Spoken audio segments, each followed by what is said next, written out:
Bonsoir, bonsoir. On se retrouve pour une petite vidéo de bavardage autour d'un sujet sensible, un sujet sérieux dont personne n'a envie de parler. C'est l'un d'entre vous qui m'a suggéré de parler du sujet de la rupture. Alors non pas de la rupture conventionnelle avec ton patron, mais la rupture amoureuse. Oui, sujet extrêmement grave. Alors oui, j'ai pas forcément envie de parler de ça, mais j'ai envie quand même de faire plaisir à cet abonné qui vit une rupture amoureuse et peut-être qu'il le vit mal, mais on le vit tous mal. Oui, je vais pas y aller par quatre chemins. Que tu sois BG, BZ, que la relation a duré 2-3 semaines très intenses, très passionnées, ou a duré quelques années, voire a duré 20 ans, t'as fondé une famille, t'as eu des enfants. Toutes les ruptures touchent tout le monde, déjà pour commencer, et elles font toujours très très mal. Voilà, je vais pas aller faire des conseils bateaux, des conseils bateaux qui, bah tu sais, t'en verras d'autres, ou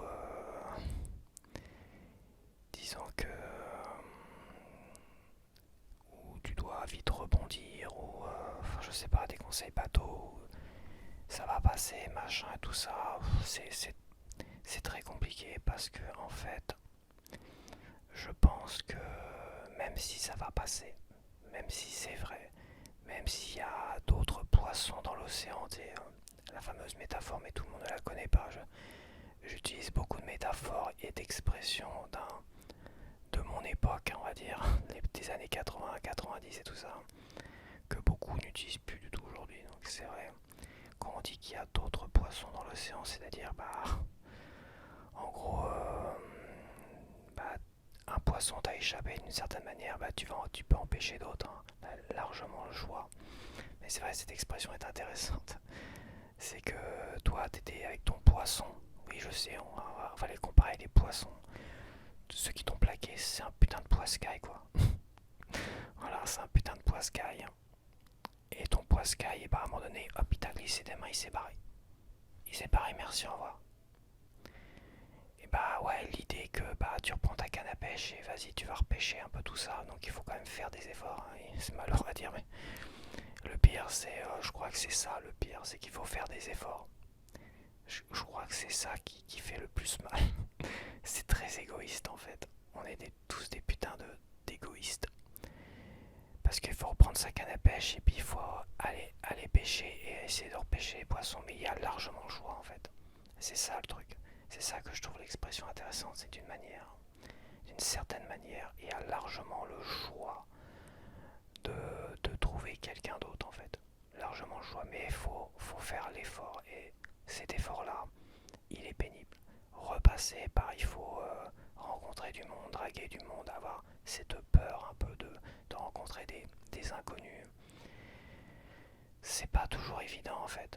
Je le sais que c'est la peur de rencontrer de nouvelles personnes qui fait peur parce que on a tendance généralement à aller plus vers des gens qu'on connaît. Oui, des gens qu'on connaît, donc on va vers la facilité. Mais ces personnes-là, et je pense que tu l'as remarqué, c'est quand tu te fais plaquer d'une certaine manière, quand il y a une rupture, étrangement tu ne plais pas. Tu ne plais pas à ce moment-là. En tout cas, tu ne plais pas à ceux qui te connaissent. Là où certains ou certaines, pour ma part, me faisaient les yeux doux, une fois que, hop, il y a eu la rupture, bizarrement, j'étais plus intéressant. Et quand je suis en couple et tout ça, bizarrement, je suis très intéressant. Voilà, on me tourne autour. Il y a cet effet, je trouve, je sais pas si c'est un effet psychologique ou si notre aura est bousillée à un moment donné, ou si psychologiquement finalement on s'estime être une grosse merde, tellement une grosse merde de s'être fait plaquer, que ça se voit sur notre visage en fait, ça se voit dans notre comportement. On est pathétique. Et c'est pour ça aussi que je voudrais parler des mauvais côtés de la rupture. Je vais pas parler du côté on est triste, c'est la fin du monde. Oui, c'est la fin du monde. C'est forcément la fin du monde. Tu te fais plaquer, c'est la fin du monde. Si c'est toi qui décides de rompre, c'est beaucoup moins la fin du monde. Et je vais pas y aller par quatre chemins. La plupart des personnes que je connais qui ont rompu ou qui ont rompu avec moi, elles avaient déjà un pied dans une autre relation. Voilà. Parce que ils vivent la même forme de peur de finalement de se retrouver tout seul et d'avoir des efforts à faire. Voilà, c'est ça le problème. Là où d'autres sont fidèles et quand on a des personnes qui nous font les yeux doux parce que apparemment on plaît en couple, on plaît beaucoup plus que célibataire. T'as l'impression d'avoir marqué, placardé sur ton visage, t'es qu'une grosse merde parce que t'es célibataire, parce que tu t'es fait plaquer, tu vois. Et bah c'est vrai qu'il y en a qui profitent d'être en couple pour aller voir un petit peu ici, ailleurs et tout ça. Et à un moment donné, quand elles trouvent quelqu'un d'autre d'intéressant, et bah elles mettent un pied dans cette nouvelle relation et l'autre relation. Et bah si elles sont convaincues que c'est bon, tiens, elles ont envie de vivre autre chose, elles dégagent l'autre relation. Un peu comme des malpropres, on va dire. Et ces personnes-là souffrent énormément. Après, ça veut pas dire que t'es une grosse merde, ça veut pas dire que l'autre est bien meilleur que toi et quelqu'un de bien mieux que toi, parce qu'on voit les faits. Et ça, moi, je l'ai vécu aussi, c'est qu'à un moment donné, ces personnes-là, quand elles se rendent compte que l'autre personne, finalement, leur convient beaucoup moins, elles vont aussi vers une forme de facilité, revenir vers toi, te faire les yeux doux. Et elles vont tenter, avant de rompre avec l'autre, de remettre un pied dans une nouvelle relation avec toi, donc avec leur ex. Et, et en fait, c'est à toi là, et moi ça m'est déjà arrivé, où j'ai fait, bah non, ça m'intéresse pas, parce que j'ai souffert au départ, parce que elle avait mis un pied dans une nouvelle relation, je le savais. Je le savais, je lui avais demandé de choisir à un moment donné. Elle a choisi l'autre parce que c'était tout beau, tout nouveau et tout ça. Ok, j'en ai énormément souffert. Voilà, on pleure, on souffre, on se sent vraiment misérable et tout ça. Et un jour, elle est revenue vers moi. Elle est revenue vers moi et elle m'a tourné autour en faisant les yeux doux. Ou même son mec avec qui elle était partie m'avait fait des réflexions, elle m'avait dit je veux plus te voir avec nous quoi. Je veux plus que tu traînes avec nous. C'est quand même incroyable quoi. Et finalement bah moi j'ai fait non de toute manière. Ça m'intéressait pas de retourner avec elle. Mais j'ai trouvé ça pathétique. Et là où c'était moi qui étais pathétique au départ, c'est moi qui ai trouvé cette situation à un moment donné où elle voulait revenir avec moi. Pathétique. Donc je l'ai trouvé pathétique. Le mec avec qui il était pathétique aussi, c'était un pote. Et d'un côté, elle a fini par mettre un pied dans une nouvelle relation avec quelqu'un d'autre qu'elle connaissait aussi. Bon, je vais pas revenir sur voilà. Et finalement, elle s'est séparée avec ce gars-là. Et l'autre, avec qui elle était partie, donc elle m'a plaqué pour cet autre gars. Il est venu me voir pour que j'essaie moi de lui parler à elle pour qu'elle revienne avec lui. Voilà, je pense pas que tu comprennes, mais c'est dire à quel point au départ moi j'étais totalement pathétique et malheureux. Et après, bah, c'était tous ces gens-là, on va dire, toutes ces personnes-là qui m'ont rendu pathétique, qui étaient totalement pathétiques et misérables. Donc c'est pour ça, moi je voudrais quand même casser le mythe du c'est pas parce que tu te fais rond, tu te fais plaquer. C'est pas parce qu'il y a une rupture, parce que des fois il y a des ruptures douces, des fois des ruptures difficiles. Mais généralement, si tu en souffres, c'est que c'est toi qui est d'une certaine manière pas à l'origine de la rupture. D'une certaine manière, on va dire. Voilà. T'es pas à l'origine de la rupture. Les personnes qui rompent avec toi ont toujours des reproches à te faire. Et elles auront toujours des reproches à te faire. C'est toujours les mêmes trucs que je vois. Même les autres qui cherchent à s'accaparer ta copine, ton copain et tout ça, euh, elles sont toujours dans les reproches à te faire, à toi. D'une certaine manière, c'est pour ça que tu les vois venir à 10 km. Les reproches, c'est pas en tant qu'homme, en tout cas, après les femmes c'est peut-être autre chose, mais en tant qu'homme, t'entends beaucoup de reproches des autres hommes qui ont envie de sortir avec ta copine, tu t'occupes pas assez d'elle, t'es pas assez soigneux avec elle, t'es pas assez, comment dire, pas soigneux, mais t'es pas assez présent, t'es pas assez gentil avec elle, quoi. En gros, tu t'occupes pas d'elle, en fait. Mais quand on est en groupe avec des potes et tout ça, bah c'est normal que tu t'occupes pas de ta copine. Parce qu'au départ, ça m'arrive souvent, et bah tu passes énormément de temps avec elle. Et à un moment donné, on te fait des reproches que tu passes pas assez de temps avec tes potes. Ça c'est véridique, hein, je peux te le dire.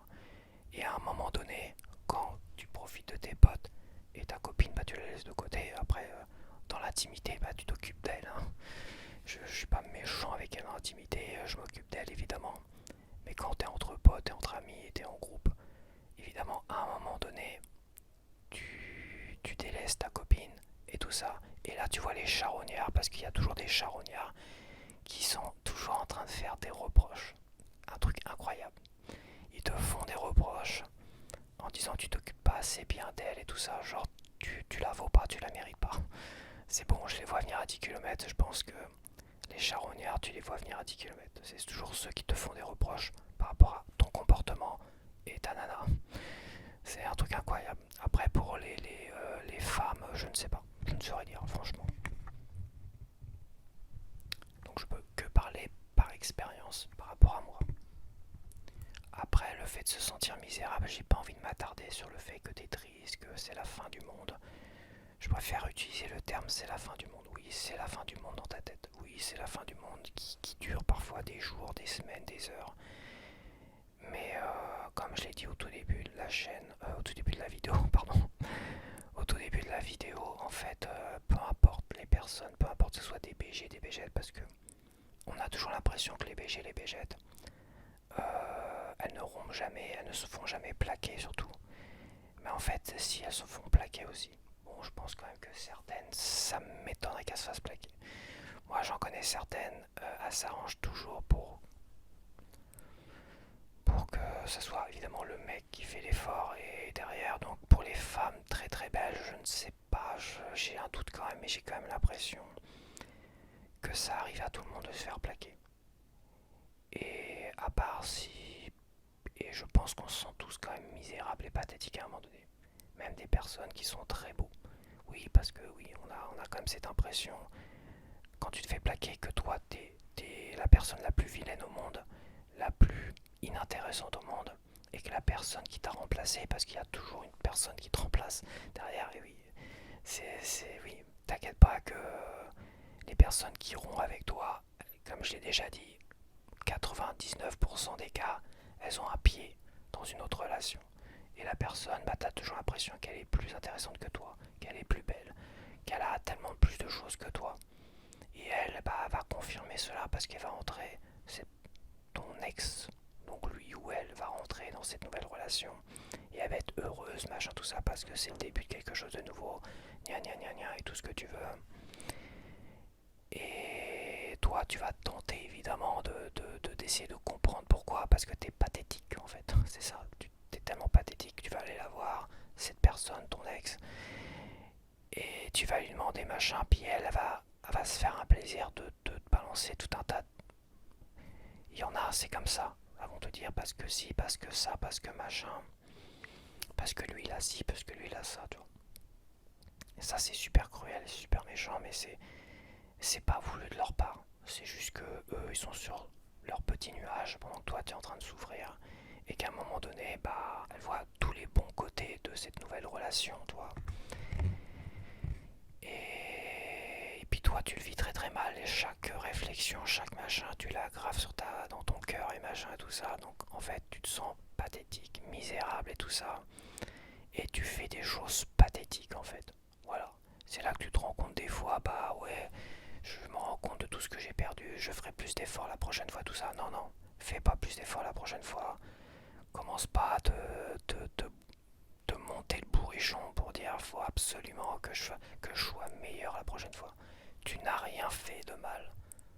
Tu n'as rien fait de mal. La personne, elle s'est peut-être tout simplement lassée de cette relation. Et par expérience, moi je te dis, parfois elle revient vers toi parce qu'elle te retrouve finalement bien plus intéressant. C'est incroyable. À un moment donné, j'étais une grosse merde. Elle faisait comprendre que l'autre était exceptionnel et moi j'étais une grosse merde. Et à un moment donné, finalement, c'est moi qui est exceptionnel et l'autre était pas si bien que ça. Stop. Moi je te le dis tout de suite, arrête d'être pathétique, arrête de te descendre en flèche, arrête d'essayer de te remettre en question. De toute façon, les relations, si la personne avec qui tu es, à un moment donné, se lasse de toi, elle te trouvera tous les défauts du monde.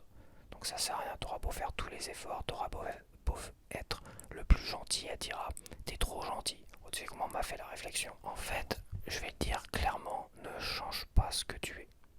Ne change pas ce que tu es, à part si t'es un criminel, un monstrueux gars qui tape des gens et qui fait du mal aux gens, oui, là tu ferais mieux de changer et voilà, et aller faire un petit tour en prison, ça te ferait pas de mal non plus. Mais mis à part ça, mis à part que tu sois pas un psychopathe, un pervers narcissique ou tout ce que tu veux, ou une perverse narcissique, parce qu'il y en a aussi, mis à part ça, tu n'as pas à te prendre la tête à essayer de changer ou quoi que ce soit. Évidemment, quand tu rentres dans une nouvelle relation, profite un maximum. Sois toi-même, profite un maximum. Et si la personne commence à te faire déjà des reproches pour telle ou telle chose, et bah t'as qu'à lui dire tout simplement, bah écoute, ça c'est moi, c'est mes valeurs. Soit tu acceptes ce que je suis, bah soit bah, la relation va pas durer longtemps quoi. Dis pas par toi non plus. Mais dis-lui clairement, bah faut accepter ce que je suis. Moi j'accepte ce que tu es. Si t'as des défauts, bah je les accepterai. Ou si je ne peux pas les accepter, bah je pense qu'on fera peut-être quelques semaines ensemble, puis après c'est basta quoi. Bon, généralement quand tu rencontres des gens sur Tinder, des trucs comme ça, des sites de rencontres, j'en ai beaucoup de femmes qui, même moi, viennent me faire comprendre une chose. Non, moi je suis juste là pour m'amuser. Non mais je te jure, c'est vrai, c'est pas un mythe, c'est pas un mensonge. Alors que moi, je suis beaucoup plus sérieux dans ma tête. Je suis un homme et je suis censé être plus dans un objectif. Hein. Si t'en crois les légendes urbaines, hein. T'as l'impression que les hommes c'est tous one shot, one shot, one shot. Ils ne veulent que ça quoi. One shot, un maximum de gonzesses et tout ça. Sauf que je me suis retrouvé avec plein de nanas que j'ai rencontrées, des femmes que j'ai rencontrées qui veulent juste s'amuser. Sauf que quand moi à un moment donné, bah, elles me plaisent pas plus que ça, qu'elles ont une mentalité qui ne me plaise pas, finalement, je trouve une excuse pour me carapater. C'est vrai. Et elles font une gueule de 10 km et elles cherchent à aller plus loin. Parce que je sais pas, peut-être que là je sais pas, je pense que je m'égare, mais ce que j'ai envie de dire une chose, c'est ne change pas. Ne change pas tes valeurs et tout ça, et surtout pas ne change pas tes valeurs pour absolument sortir avec telle ou telle personne, ou rester avec telle ou telle personne, ou plaire avec telle ou telle personne. Reste toi-même. Tu t'es fait plaquer, pas la belle affaire. On s'est tous fait plaquer quoi.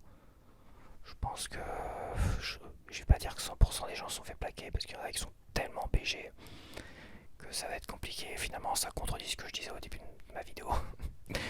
Mais peut-être pas quand même. En fait, le truc c'est que t'as pas à te prendre la tête. Souffre un bon coup. De toute façon, qu'est-ce que tu veux faire? Tu vas forcément souffrir. C'est con. Je suis froid dans ce que je dis, mais tu vas forcément souffrir. Et, euh, et voilà, souffre un bon coup. Après tout, on va pas faire de conneries non plus. Ça en vaut pas la peine. Ces personnes-là, si elles ont rompu avec toi, elles en valent pas la peine. Et tu vas voir, si vraiment plus tu vas te remettre facilement, plus tu vas partir sur autre chose, plus tu vas montrer une meilleure version de toi-même. Comme je te l'ai dit, on est tellement pathétique, on est tellement ramassé quand on se fait plaquer, que même des personnes dans notre entourage à qui nous faisaient les yeux doux, hein, et ben à un moment donné, elles nous regardent comme si on était un Quasimodo, quoi. On est un petit monstre, toi. Parce que en plus elles le savent que tu t'es fait plaquer, donc ah quelle horreur, allez. Non, je pense que plus tu vas rebondir, plus tu seras souriant, plus tu seras bien, plus tu vas montrer que psychologiquement t'es fort et que tu en vaux la peine. Et finalement, ces personnes vont te regarder autrement. C'est psychologique, c'est physique aussi. Il y a une physionomie qui se met en place quand tu te fais plaquer qu'il faut absolument éviter. Car tu vas tellement en baver si tu laisses cette physionomie, ce, ce visage triste, cette psychologie qui te marmonne, que t'es qu'une grosse merde parce que tu t'es fait plaquer, c'est clair que ça va se voir et ça va se ressentir et tu vas avoir énormément de mal à les repêcher d'une certaine manière. C'est comme ça. Voilà, c'est comme ça, c'est ma façon de voir les choses. Après, est-ce qu'en vieillissant c'est mieux? J'ai tendance à dire qu'en vieillissant tu te prends moins la tête. Tu te prends moins la tête et autant c'était un drame quand t'avais 20 ans, mais quand t'as 30 ans et que la nana te dit t'es trop gentil, t'es trop machin, t'es trop bidule, bah écoute, ok, qu'est-ce que tu veux lui dire? Bah c'est pas mon problème d'une certaine manière. Va voir ailleurs si j'y suis quoi. Bon, tu lui dis pas ça, mais dans ta tête tu dis je m'en bats les couilles de ton avis en fait. J'ai pas, c'est pas à mon âge, à mon donné que je vais changer tout ça. Mais ça veut pas dire que moi je connais une personne qui a fondé une famille, a vécu toute sa vie avec une femme. Et quand cette femme a décidé de partir, bah là oui, là c'était la fin du monde. Parce que arrivé à un certain âge où c'est difficile de plaire à nouveau, pour les hommes comme pour les femmes, passer 30 ans ça devient compliqué, passer 40 ans ça devient presque impossible. Et après 50 ans, bon moi tu finis en maison de retraite et tu te câlines avec une vieille. Et passer après 50 ans, bah c'est voilà, c'est là, c'est impossible. Mais je pense qu'à arriver 50 ans, même après 40 ans, t'en as un peu rien à foutre finalement de courir après des relations. Tu acceptes le fait que finalement, bah, est-ce qu'on n'est pas mieux seul que de vivre avec une relation en permanence avec quelqu'un qui finalement peut-être va te pourrir la vie? Parce qu'il y en a, elles vont pas rompre avec toi, des personnes, hein, et finalement elles vont te pourrir la vie. Et toi, tu auras peut-être tellement peur de rentrer encore dans ce système, rencard, nouvelles rencontres et tout ça et compagnie, ce qui fait très très peur à tout le monde finalement. Et bah finalement, tu auras tellement peur de ça que tu vas rester dans une relation de merde aussi. Au final, tout est relatif. Hein, ah, dis donc, ça ne tient pas longtemps la batterie. C'est dingue, tout est relatif. Il faut pas se prendre la tête, il faut pas se. Et finalement, je finis par dire des trucs bateaux en fait. Je finis par dire des trucs bateaux. Ouais, souffre un bon coup, puis après, basta quoi. Voilà, souffre un bon coup, basta. Envoie chez tous ces cons. La personne qui t'a plaqué, bah, c'est qu'un abruti ou une abrutie. Hop, merci, au revoir. Après, va pas te précipiter dans les bras du premier venu non plus. Va pas chercher la facilité. Profite d'une certaine manière d'être seul. Bah, profite un petit peu d'être seul. Genre, ah, moi je suis seul, je suis tranquille, je vous emmerde tous, je fais ce que je veux, j'ai envie d'être heureux ou heureuse seul. Et tu verras que ta physionomie sera tellement brillante et gracieuse et tout ce que tu veux que tu vas attirer des gens vers toi. Donc finalement, c'est la meilleure des choses à faire. Après, faire des efforts, pas faire des efforts, il faut avoir l'envie, il faut laisser l'envie aussi revenir d'une certaine manière. C'est important de laisser l'envie revenir. Bon, comme j'ai dit, il faut savoir rebondir le plus vite possible pour que physiquement tu puisses plaire à nouveau, sans te précipiter non plus. Et laisser l'envie remonter. Toi, laisser l'envie remonter et quand tu auras vraiment envie, tu seras prêt. Tu seras prêt. Ta physionomie sera prête, psychologiquement tu seras prêt. Et ça se fera tout seul. Et tu regretteras pas finalement d'être passé à autre chose. Loin de là. Voilà, tu regretteras pas d'être passé à autre chose parce que tu vivras peut-être sûrement des belles choses. Et qui sait, et c'est tout ce que je souhaite à tout le monde, c'est de rencontrer quelqu'un qui finalement, ça soit passionné du début jusqu'à la fin. Et oui, je pense que ça, du début jusqu'à la fin, ça devrait être le saint graal de tout le monde. Même si ça me paraît un peu impossible quand même. Ça me paraît un peu compliqué aujourd'hui. Je suis trop... je suis trop idéaliste peut-être. D'autres se prennent moins la tête que ça. Moi j'ai connu des gars, des potes. Leur but c'était juste d'avoir une copine puis basta. Éventuellement ils font une famille derrière puis basta. Peu importe que ce soit pas très passionné tout ça. Et finalement, bah, tous ces gens-là qui n'étaient pas des idéalistes comme moi, qui n'étaient pas des rêveurs, qui n'étaient pas des gros passionnés dans leur relation comme moi, finalement, et bah, ils ont fondé des familles, ils ont eu des enfants, tout ce que tu veux. Est-ce qu'ils sont heureux en couple? Ça me donne pas vraiment l'impression de ça. Ils se sont juste habitués les uns avec les autres, de leur présence, tout ce que tu veux. C'est devenu pas des animaux de compagnie, mais c'est à peu près ça, quoi. C'est devenu des animaux de compagnie, les uns avec les autres. Donc ils s'apprécient, puis ils se supportent pendant 20, 30, 40 ans, en espérant qu'un jour ça soit pas le gros drame, parce que malheureusement, je l'ai vu aussi, et se séparer au bout de 20, 30 ans, c'est une catastrophe.